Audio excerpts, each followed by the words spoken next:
pertanyaan saya begini Pak Andi, kalau kita tahu bahwa Allah itu berdaulat, ya Allah itu yang mengatur semuanya seperti yang sudah Pak Andi jelasin. Nah, saya kadang berpikir begini, bagaimana dengan kita mau berdoa, seperti kita mau berdoa, kita memohon, kita seakan-akan meminta kepada Tuhan dan memohon, apakah itu berpengaruh atau bagaimana menurut Pak Andi? Kalau kita tahu, itu kan sudah Tuhan yang menetapkan, lalu dalam tanda kutip begini, nah buat apa juga saya mau berdoa, memohon, kalau memang itu sudah Tuhan tetapkan. Nah itu kadang jadi pikiran saya. Pertanyaan yang itu pertama Pak. Nah, pertanyaan yang saya yang kedua, Pak. Kira-kira Pak Andi tolong jelasin apa sih signifikansi atau di dalam kehidupan kita kalau secara real untuk mengenal bahwa Allah itu berdaulat. Kalau tadi kan Pak Andi memberi contoh ketika Pak Andi istri mengalami penjamretan. Kemudian Pak Andi sudah sepertinya marah. Nah itu pernah saya alami juga Pak. Wah rasanya saya rasa, kalau ada saya di situ pernah saya rasanya saya ingin membalas gitu ceritanya di dalam pikiran. Kalau waduh orang itu kok buat begini, nah, rasanya saya mau pukul atau begitu. Nah memang sih, tapi saya akhirnya pikir-pikir, saya cuma berpikir gini, wah ini saya anak Tuhan masa sih berpikir demikian. Nah kalau Pak Andi kan tadi mengatakan, oh karena kita tahu bahwa ini Allah yang berdaulat, berarti semua sudah diatur oleh Tuhan. Nah boleh tolong dijelasin signifikansi apa lagi sih Pak ketika kita mengetahui bahwa Tuhan itu berdaulat, Allah itu berdaulat dalam kehidupan kita. Apa sih relevansinya dengan kehidupan kita, Pak?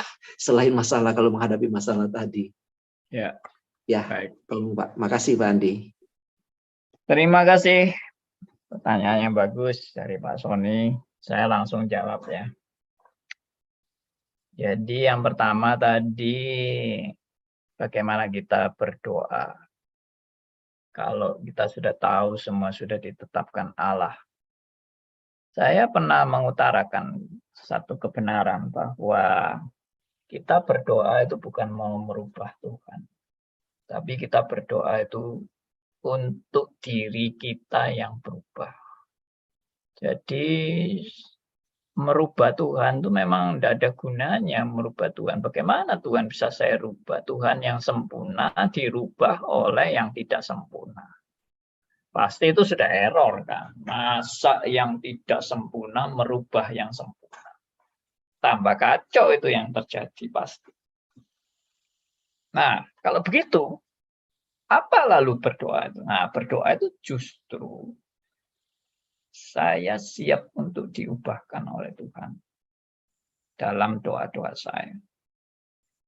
Dengan pengertian bagaimana saya siap diubahkan Tuhan, tentunya di dalam doa itu saya juga bergumul tentang apa yang Tuhan mau terjadi dalam hidup saya. Dengan catatan lagi, yang Tuhan mau terjadi dalam hidup saya adalah apa yang Tuhan inginkan saya belajar dari kejadian-kejadian itu. Apa yang saya belajar dari situ? Itulah di dalam berdoa. Jadi di dalam doa pun saya banyak dapat pelajaran-pelajaran hikmat yang Tuhan mau nyatakan kepada saya. Berdoa itu juga berarti karena saya mengutamakan tadi kehendak Tuhan yang jadi. Berarti saya juga belajar menyangkal diri di dalam berdoa. Tapi apakah boleh memohon di dalam berdoa? Boleh memohon. Tapi kita juga nggak tahu keputusan Tuhan yang terbaik buat saya itu apa. Saya nggak tahu. Tapi saya berkomitmen apapun yang nanti harus terjadi, saya percaya dan saya mau siap bahwa itu yang terbaik buat saya. Nah, itulah pergumulan-pergumulan di dalam berdoa. Memohon boleh, tidak salah di dalam memohon. Tapi di dalam memohon pun saya banyak belajar untuk mau mengerti maksud Tuhan itu apa di dalam jawaban-jawaban doa yang kemudian.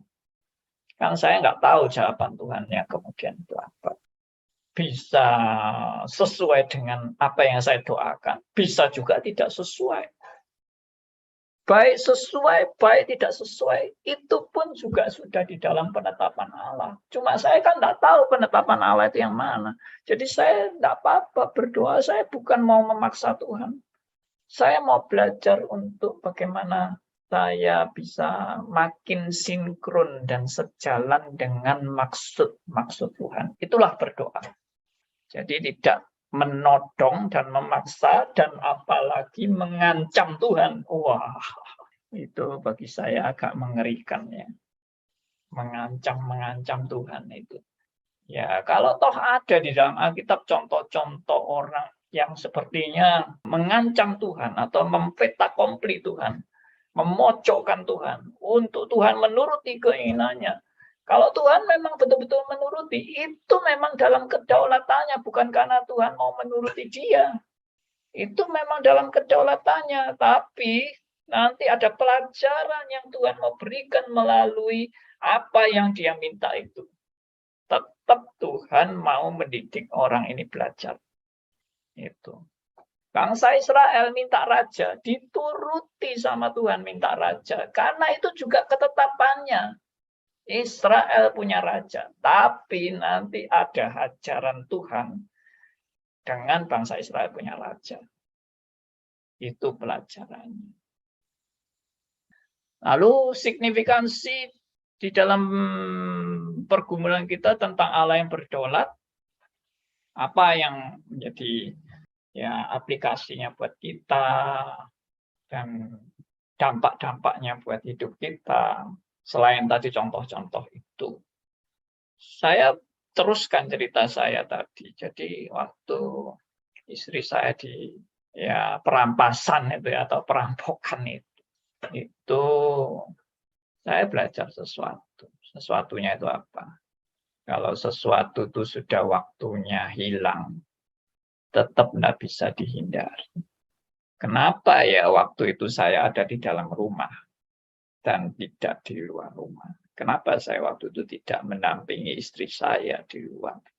Mungkin kalau saya mendampingi istri saya akan melawan orang yang merampas gelang dan kalung istri saya. Saya akan melawan. Mungkin juga penjahat itu sudah siap dengan pisau.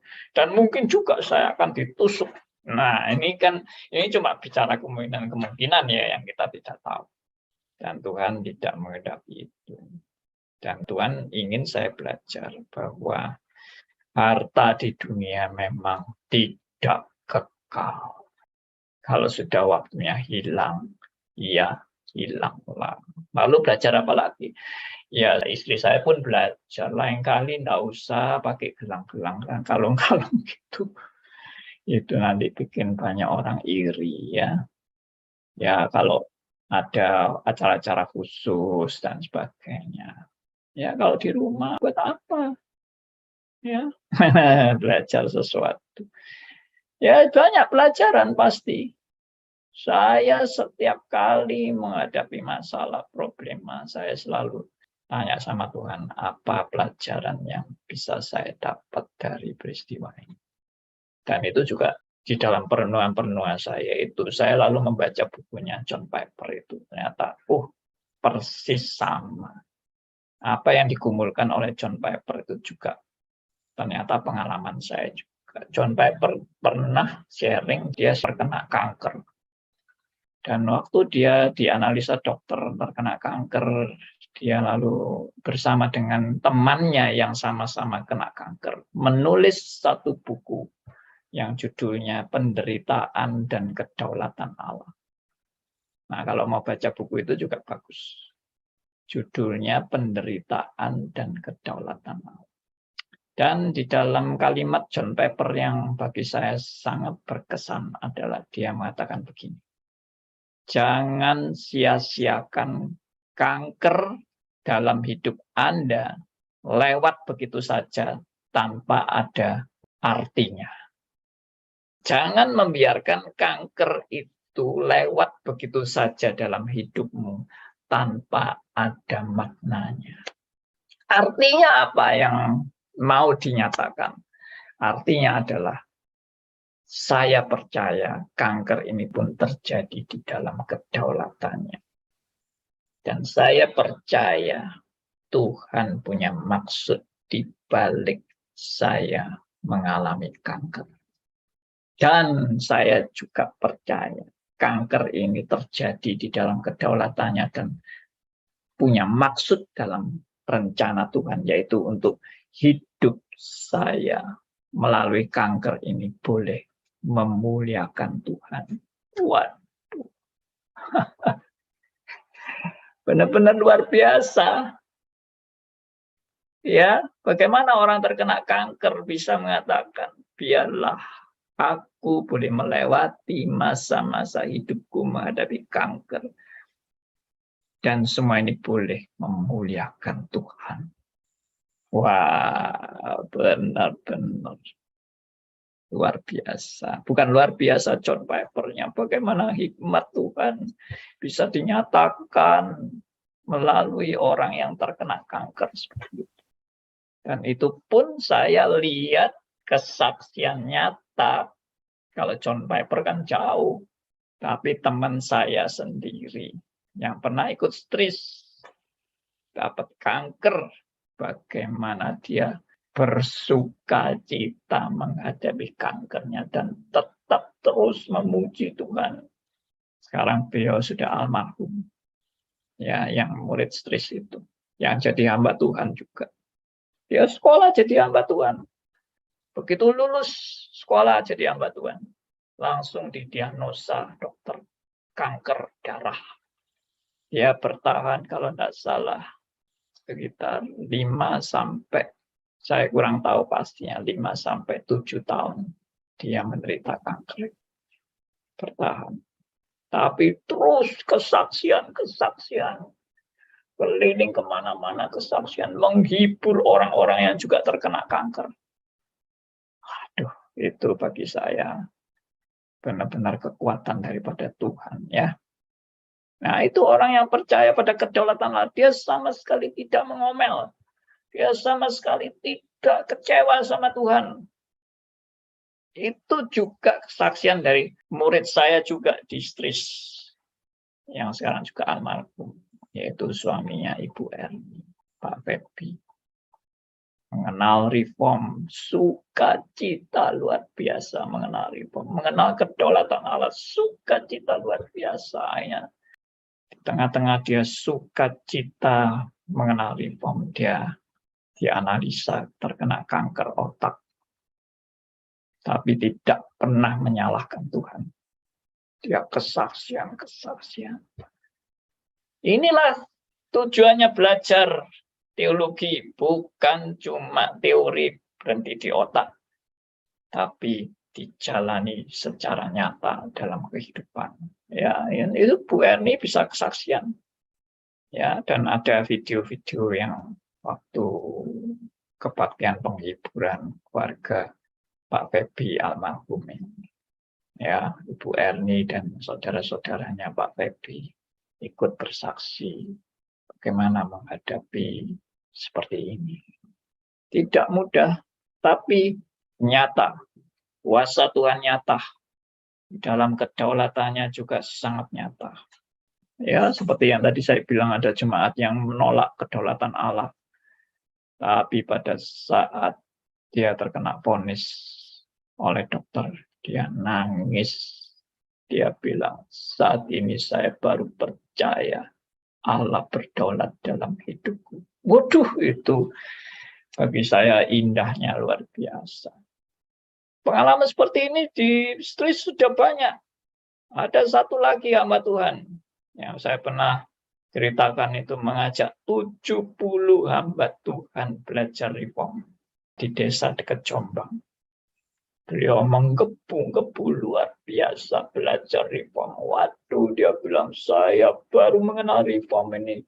Seperti, waduh, rahasia Allah yang dibuka secara nyata. Itu pendeta itu. Pendeta bersaksi seperti itu. Jarang itu ada pendeta mau belajar di reform yang bersaksi secara luar biasa. Ada memang beberapa pendeta. Lalu di tengah-tengah dia menggebu-gebu mengajak pendeta-pendeta belajar reform. Sampai sudah kurang lebih mungkin 4 semester mungkin. Ya, 4 atau 5 saya lupa.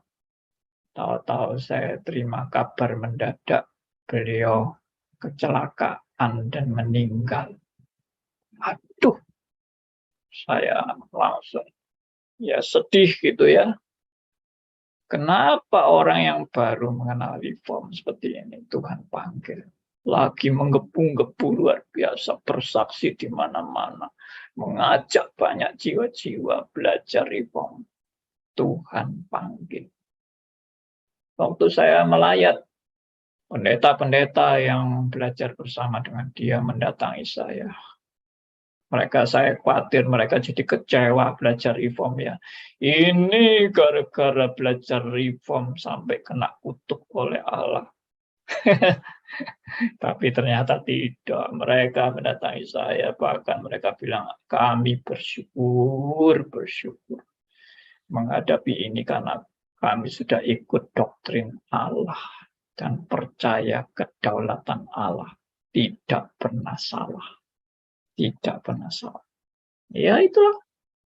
Betul. Saya betul-betul mengalami bagaimana reform merubah hidup saya. Pendeta itu tadi yang almarhum. Dia bilang, saya bukan tahu reform secara teori. Reform merubah hidup saya. Merubah pola pandang saya. Merubah tujuan hidup saya. Dan itu disaksikan oleh pendeta-pendeta lain. Dia adalah kepala daripada pendeta-pendeta semua itu. 70 orang itu. Semua melihat perubahan hidupnya dia setelah belajar di reform. Kita tidak usah membesarkan manusia. Kita melihat bagaimana Tuhan berkarya dalam hidupnya. Merubah hidupnya. Merubah tujuan hidupnya. Merubah nilai-nilai dalam hidup. Dulunya teologi sukses. Waduh, karismatik. Semuanya berorientasi kepada kepentingan-kepentingan manusia. Sekarang dia sadar semuanya adalah untuk kemuliaan bagi Allah.